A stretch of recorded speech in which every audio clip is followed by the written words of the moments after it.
జపాన్లో తెలంగాణకు భారీ పెట్టుబడులు. ఫ్యూచర్ సిటీలో కొత్త ఇండస్ట్రియల్ పార్క్ ఏర్పాటు.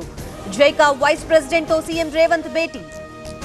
ఉత్కంఠ రేపుతున్న విశాఖ రాజకీయం. జనసేనలోకి ముగ్గురు జంప్. వైసీపీ విప్ జారీ. ఫ్యాన్ కి గుడ్ బై చెప్పిన అవంతి కూతురు. ఏపీలో 2025 మెగా డిఎస్సికి వయోపరిమితి పెంపు. గరిష్ట వయోపరిమితిని 42 నుంచి 44 ఏళ్లకి పెంపు. కటాఫ్ తేదీ 2024 జూలై 1గా నిర్ణయం. ఆవుల మరణాలపై రచ్చకెక్కిన టీడీపీ వైసీపీ. గురుమూర్తితో టీడీపీ నేతల వాగ్వాదం. ఎప్పుడైనా సరే సవాల్కి సిద్ధమన్న భూమన. సోనియా రాహుల్ పై తప్పుడు కేసులు పెట్టారు. కులగణన డిమాండ్ కి భయపడుతున్నారు. కాంగ్రెస్ డెమోక్రసీ కోసం పోరాడుతుందన్న బట్టి. ప్రభుత్వాన్ని కూల్చే ఉద్దేశం మాకు లేదు. కొత్త ప్రభాకర్ రెడ్డి జనం మాట వినిపించారు. రేవంత్ 5 ఏళ్లు పాలించాలన్న కేటీఆర్. వక్ఫ్ చట్టంపై సుప్రీంకోర్టు స్టేటస్ కో. కౌంటర్ దాఖలుకి కేంద్రానికి వారం గడువు. వక్ఫ్ ఆస్తుల్లో ఎలాంటి మార్పులు చేయొద్దన్న కోర్టు.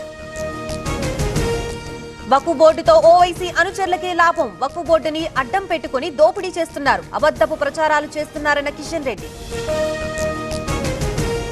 వక్ఫ్ చట్టంపై మోదీకి బోహ్రా ముస్లింల థ్యాంక్స్. న్యాయ పోరాటం కొనసాగుతుందన్న ఓవైసీ.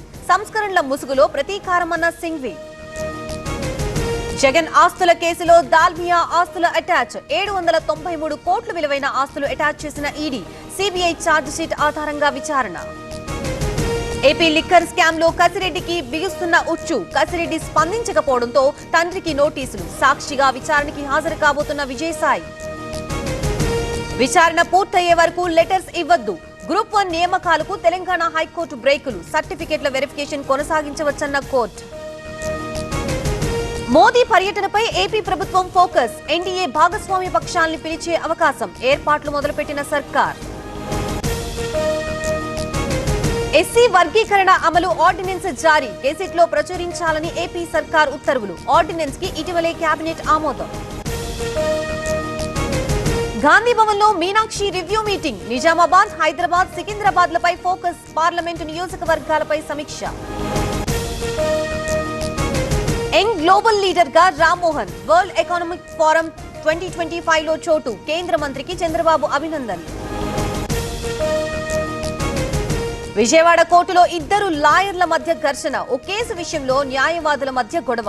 రోడ్డుపై ఆందోళనకు దిగిన మహిళా న్యాయవాది.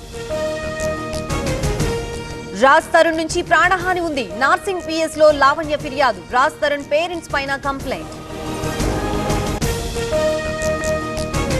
కులగణనపై కర్ణాటక కేబినెట్ సమావేశం. సర్వేపై మంత్రుల్లో కుదరని ఏకాభిప్రాయం. మరోసారి భేటీ కావాలని నిర్ణయం.